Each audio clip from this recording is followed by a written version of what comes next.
গণহত্যা, যুদ্ধাপরাধ এবং মানবতাবিরোধী অপরাধের বিচার করার জন্য বাংলাদেশে 2010 সালে আন্তর্জাতিক অপরাধ ট্রাইব্যুনাল গঠন করা হয়। দ্য ইন্টারন্যাশনাল ক্রাইমস অ্যাক্ট 1973 আইনের অধীনে এই ট্রাইব্যুনালে আসামি গ্রেপ্তার, বিচার এবং সাজা দেওয়া হয়। সময়ের সাথে সাথে এই আইনে বিভিন্ন সংশোধনী আনা হয়েছে, যার মাধ্যমে বেশ কিছু ধারা সংযোজন এবং বিয়োজন করা হয়েছে। এ বিষয় নিয়ে একটি বিস্তারিত প্রতিবেদন প্রকাশ করেছে বিবিসি বাংলা। আইনটি বলছে, কোনো ব্যক্তির বিরুদ্ধে যুদ্ধাপরাধ বা মানবতা বিরোধী অপরাধ প্রমাণিত হলে সর্বোচ্চ শাস্তি হিসেবে মৃত্যুদণ্ড দেওয়া যেতে পারে। এই আইনের 20 ধারায় স্পষ্টভাবে বলা হয়েছে, ট্রাইব্যুনালের রায়ে উল্লেখ থাকতে হবে অভিযুক্ত ব্যক্তি কী কারণে দোষী সাব্যস্ত হলেন বা কোন কারণে নির্দোষ বিবেচিত হলেন।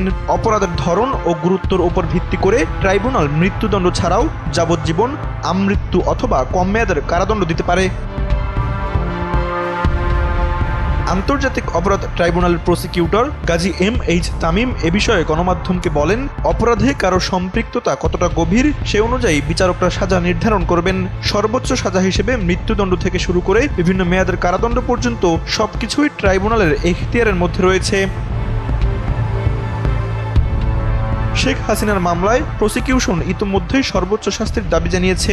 আন্তর্জাতিক অপরাধ ট্রাইব্যুনালের চিফ প্রসিকিউটর মোহাম্মদ তাজুল ইসলাম সাংবাদিকদের বলেন, তারা আদালতের কাছে সর্বোচ্চ শাস্তির প্রার্থনা করেছেন।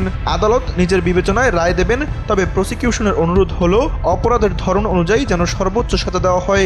গণ অভ্যুত্থানের আগে শেখ হাসিনার শাসনামলে ট্রাইব্যুনালের কিছু রায় মৃত্যুদণ্ড ঘোষণার পাশাপাশি কিভাবে সেটি কার্যকর হবে তাও বলা হয়েছিল।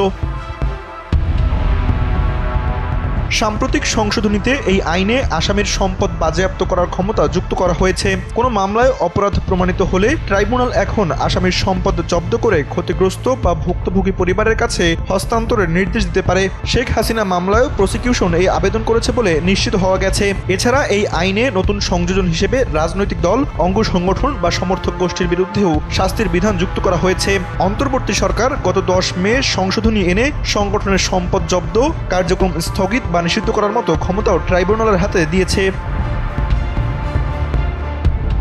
সংশোধিত অধ্যাদেশে বলা হয়েছে, কোনো সংগঠন যদি আইনের ধারা অনুযায়ী অপরাধ সংগঠন করে, নির্দেশ দেয়, সহায়তা বা উস্কানি দেয় কিংবা যে কোনোভাবে অপরাধে সম্পৃক্ত হয়, তবে ট্রাইব্যুনাল তাদের কার্যক্রম নিষিদ্ধ করা থেকে শুরু করে লাইসেন্স বাতিল, সম্পদ জব্দ এসব সিদ্ধান্ত নিতে পারে।